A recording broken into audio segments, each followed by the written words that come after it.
Hey, fellow casuals, it's Ryan from the future, and this is your disclaimer that this episode was recorded before our Arcane Season 2 coverage. So, if you notice some outdated references, don't worry, they'll be addressed in the future.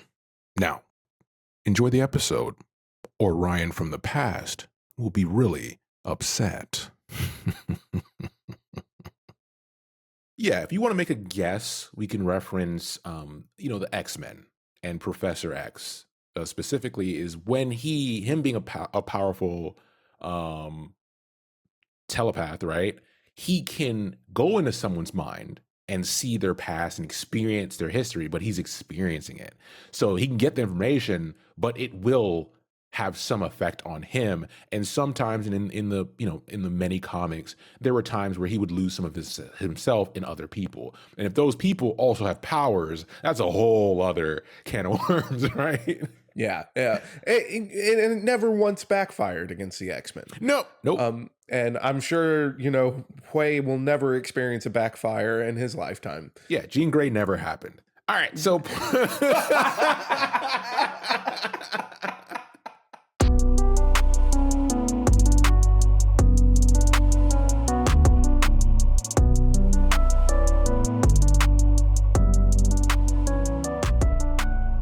welcome to Casuals of Runeterra, episode 164. I'm your host, Ryan, here with the other host, Hedge. What is going on? It's good to be back. It's been a bit of a break at least for me. So, yeah, we've had life stuff going on. So even though you'll hear this on a normal schedule, we haven't recorded in a while. So if I mess up, I'll blame it on that. But I won't mess up on housekeeping. I know that's up top. And you can listen to us everywhere. You can visit us at podcastcore.com for all of our info. That's podcastcor. And you can also email us at the same name at podcastcore@gmail.com. And then follow us on all the platforms. Leave a like and comment wherever you listen. We appreciate it. But tell a friend to paint the past in their mind by listening to the Casuals of Runeterra podcast. Oh, we're painting again. All right. It's time for us to draw up our Mona Lisa, which is the Hwei story. Let's go. The Hwei story. So a few things before we hop into it. Obviously, the author is still Issa Marie de Leon. And this story, we've mentioned it in the previous bio if you listen to that it's a bit challenging to convey this story. We recommend you read this one because it bounces between both points in time, and it also bounces between real and surreal imagery in a very flowery way. So this is the first time like our notes took a bit. We had to read it a couple times, figure out how we wanted to explain it. And there'll be even some parts where I'm just going to read you a passage. Yeah, and I'm just going to echo that directly. Like, highly recommend that you go read this one because, like, Issa does a great job as far as kind of balancing this act, but it is just so many different perspectives that it's very hard to just kind of commentate on it. But again, like, it's written in a way where like you can keep up with it, and I think it does a good job of just kind of really giving you the insight of Hwei's mental state at the end of his bio, because Hwei went through a lot. And then Hwei is also very clearly an emotional being. So having all these different perspectives is kind of necessary to really get into Hwei's mind. But I'm not going to be able to convey it well. So I'm really just kind of strapping in for this episode. Like, you're going to have to do a lot of work today, Ryan. So a story best told in 3 parts. In part 1, we start with a passage here, which kind of references Hwei being tormented by some past memories of a past event or past events. There's a couple here that he touches on. So this passage starts with, quote, "Visions pour in, no mercy from my mind tonight. I stand in a glade and imagine it drowning in sights unreal. Grass melts. Rocks swirl into twisted faces. Leaves turn to liquid and drip down branches, bleeding into pools. The moon is a closed eye. Brush in my hand, my ethereal palette emerges. Memories resurface. I repaint, relive." Yeah, like, and I love this as far as just like the poet in me just loves like Mhm. the imagery that Hui is going through. But you, if you listen to the bio, Hui's got a lot on his plate. So yeah, like this is we're about to be diving into this. Like that's Yeah. really all that this kind of sets the stage for to me. Yeah, and then we hop into this first memory where this is the other part that's pretty difficult. You don't really get a sense of what's real and what's not.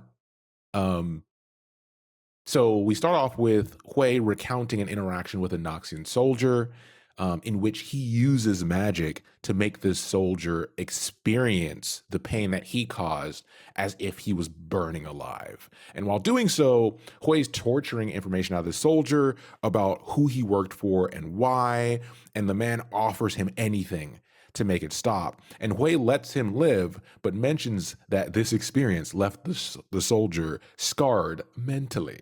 He was not the same person he was before the torture, which tends to happen. Like you let them live, but at what cost? Right.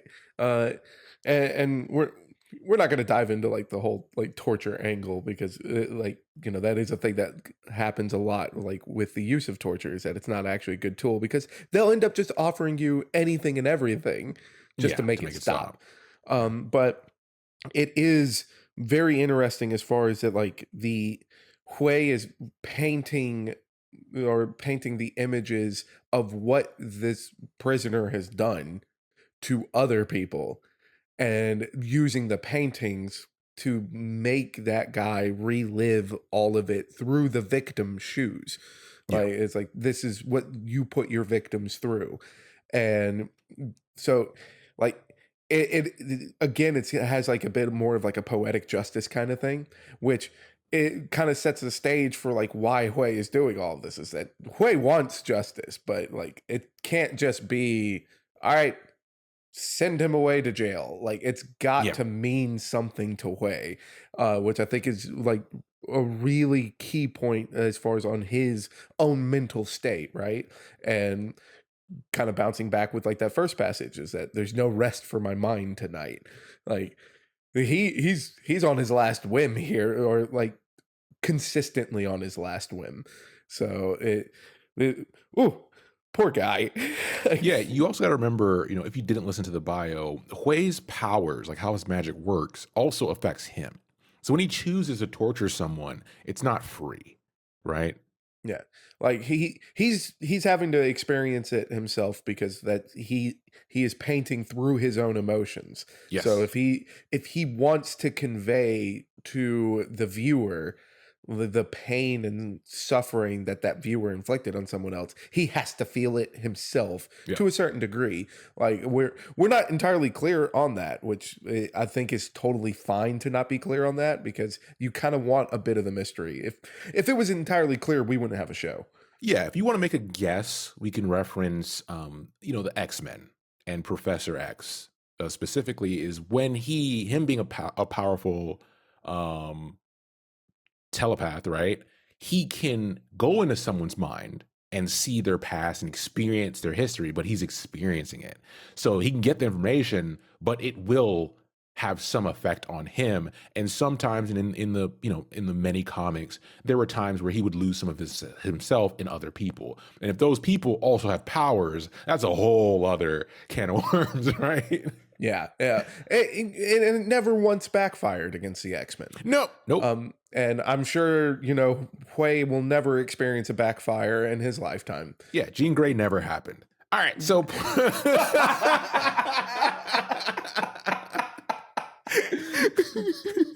so this takes us to part two, and we jump into another story which isn't related to torture. It's simply he's on a ferry with a woman who's taking him across some dangerous waters, but unfortunately, there's something going on magically where her being unsettled is affecting the sailing situation.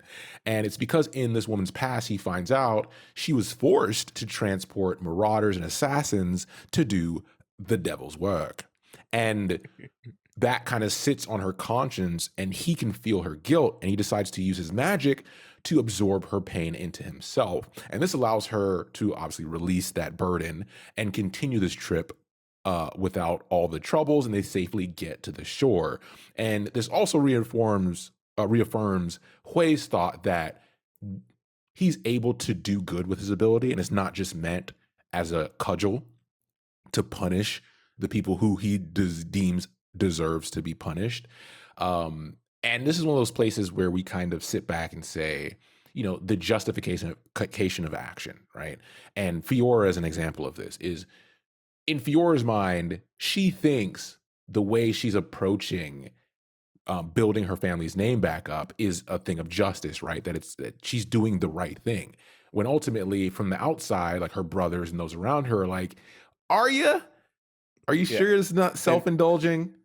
and we also get to see a bit of just like, like with that comparison, it's like the same look without the indoctrination. Yeah, Because for like Demacia, the indoctrination of justice and righteousness is set in every Demacian soul, and especially in the high families like the House Laurent. But Hwei is from Ionia. Like they don't have like the same viewpoint of what is right and just. yeah, And we get that as far as like with the ending inner monologue here from Hwei, which is that there's light to what lives in my mind, and I can choose to paint that way, but light always casts a shadow. And so Hwei is self-aware of that. It's like, yeah, like the ends justify the means, but I know the damage that I am capable of doing. Whereas Fiora is just like, no, this is right. This is right, and you guys are wrong.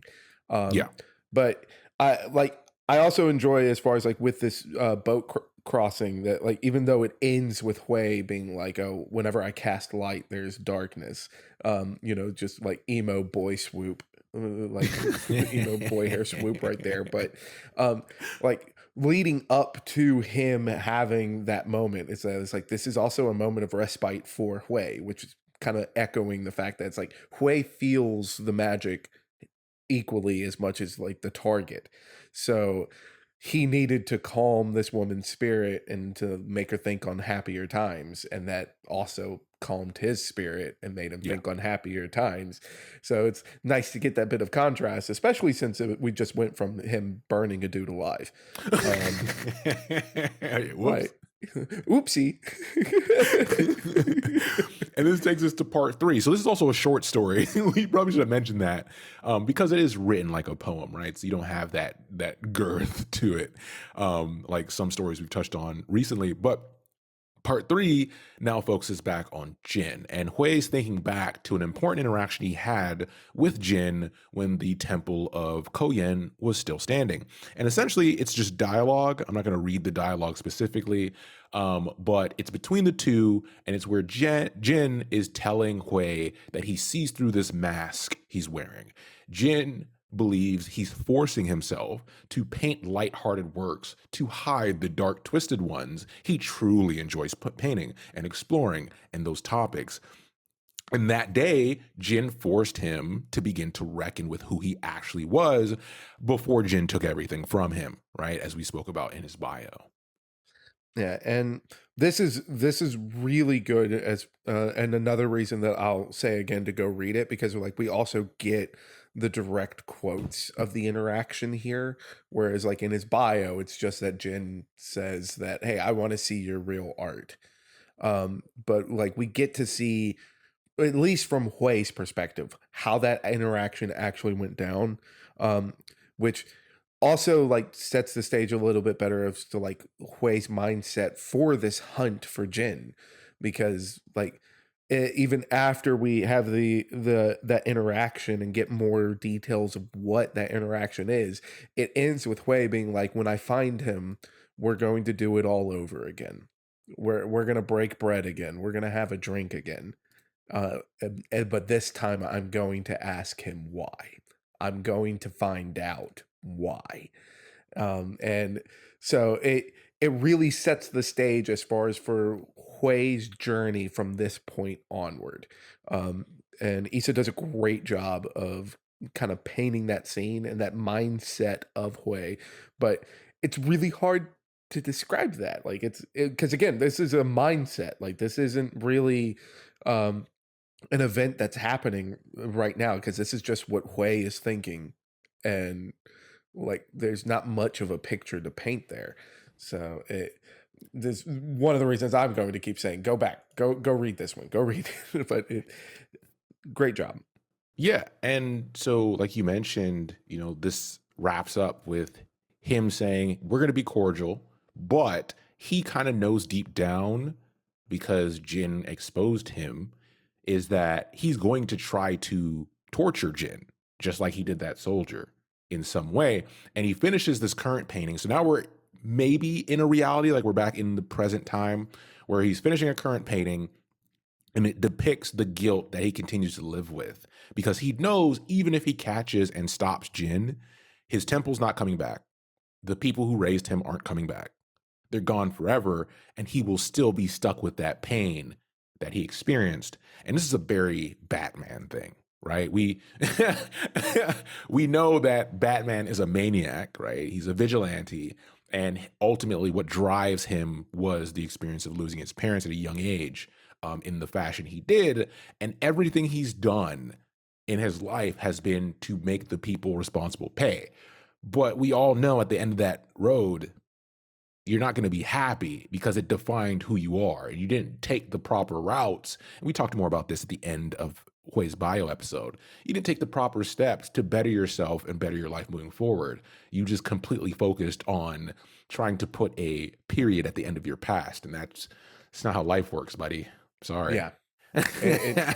Um, and as far as like with, I think one of the reasons that like to me it's like so hard to try to like paint a picture of like of this story is because it does a great job of really showing kind of or at least in my opinion, like this is kind of like how like a bipolar disorder is kind of like experiencing, which I have bipolar disorder, Yeah. so it um but like everyone knows as far as talking about like that manic wave and everything, but Yeah. it's more of like the depictions of empathy throughout this, because even when the one of the first scenes that we get outside of him painting instead of sleeping, we get the depiction of Hui torturing this marauder for information. Mhm. And but like even though like he's in the driver's seat, like he has all of the power here,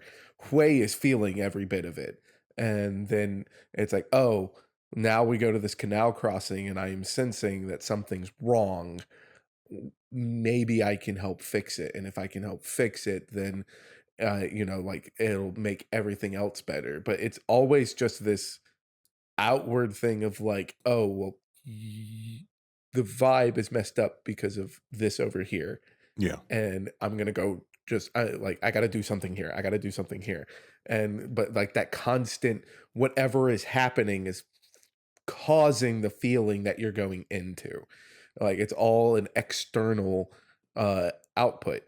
And then when there's not that external or that external input coming in to tell you how to feel, Mhm. you just go down this existential dread, because Yeah. like the moment that we got away from like like hit getting the input of torture or getting the input of a fond memory to give for this older woman, Mhm. as soon as we got away from that, it's like, what am I going to do when I find Jen? Yeah. When I catch you, Ricky. When I catch you, Ricky. When Ricky. I catch you, Ricky. Ricky. When I catch you, Ricky. And but so like that is like how like those waves end up happening is because of like you're allowing these outside inputs to dictate the wave, and then the moment that you don't have that is just panic. Yeah. Like so it this story does a great job of depicting that, and I think that it's very important to depict that, because like that is way the tortured artist. Like it's like he has to be tortured in some way, but it can't just be the Batman story. It can't just be he's now Batman and Jin is the Joker. Yeah. Like that's lazy writing. Like this is showing, okay, no, Hui already had a lot on his plate, and now the Joker came into the picture. Yeah, and Hetch essentially has brought us into our post discussion. So as far as the story, it's done, right? If that's all you're here for and you bounce, we'll catch you next episode. But we like to chat a bit about the nuance of the story at the end. And Hetch made a great point about the difficult approach to writing this type of story. Because in any other context, this would simply be the quote unquote character crying in a forest, clearing while remembering painful moments in their life, attempting to reach their goal of revenge. But this approach to telling this story specifically feels necessary because of the characterization of Hwei and his motivations. It fits. It could have been simpler, but it fits. And we have one example that I thought of immediately in our recent episodes, which is our Tarek story, and how the point of view story of Tarek is very eccentric and confusing for something that's essentially Tarek just walking a few steps and then making a declaration, right? It's literally just a guy walking and talking shit before a battle. Yeah, it's a dude walking and then talking shit to everyone in defense of a flower. Yeah, but it's made more difficult, more eccentric and elaborate because that is the character that's being talked about. So that's why we give, a huge applause to these authors when they write this type of stuff, because that's the expertise in it, right? Is understanding that as the approach. Oh, absolutely. And I think that this was a monumental task to tackle, because at the very least, like, with bringing back like the Tarek story, like with Tarek being so eccentric and over the top, that as long as you bear that in mind and you aim to be over the top, you'll be all right. But with a story like Hwei's, it's like, how do you convey that inner turmoil? And it's like, how do you bring that inner turmoil to light? And luckily, as a character, the fact that Hwei works as his magic works within his paint, it does provide like tongue in cheek, it provides the canvas for you to work off of, right? Yeah. So that it's like, okay, cool, like we have the canvas and we can build from there. But it's doesn't mean that it's any easier to like really define that inner turmoil, because like if you don't define it well, it then just becomes a revenge story. And we don't need another revenge only story for Jin, because we have one. We got a really big one too, because we have tons of content as far as for the hunt of Jin from the perspective of the Kinku Order and Zed. Yeah. So it's like, no, we don't need that. Like, how can Jin affect another champion story without it being only centered in revenge? And luckily, because of the way that this story paints it out, is that like even at the end of this, it's not so much that it's like Hwei is tortured by about the anticipation of what he's going to do when he finds Jin. He's tortured by the fact that he still views Jin as a kin, but he knows that he has to find him and he has to get these answers. And more likely than not, he has to bring Jin to justice. So then why do I still feel such a connection to Jin? Yeah. And that is what this story is like really conveying, and does a great job of conveying it too. And we'll end this with a popular quote from the 1994 Street Fighter movie from M. Bison, the villain of that, was, quote, "For you, the day Bison graced your village was the most important day of your life. But for me, it was Tuesday." Somebody take that meme format and slap Jin's face on it right now. And with that, as always, thanks for listening, and we'll be back soon with the next episode. Take care, everybody.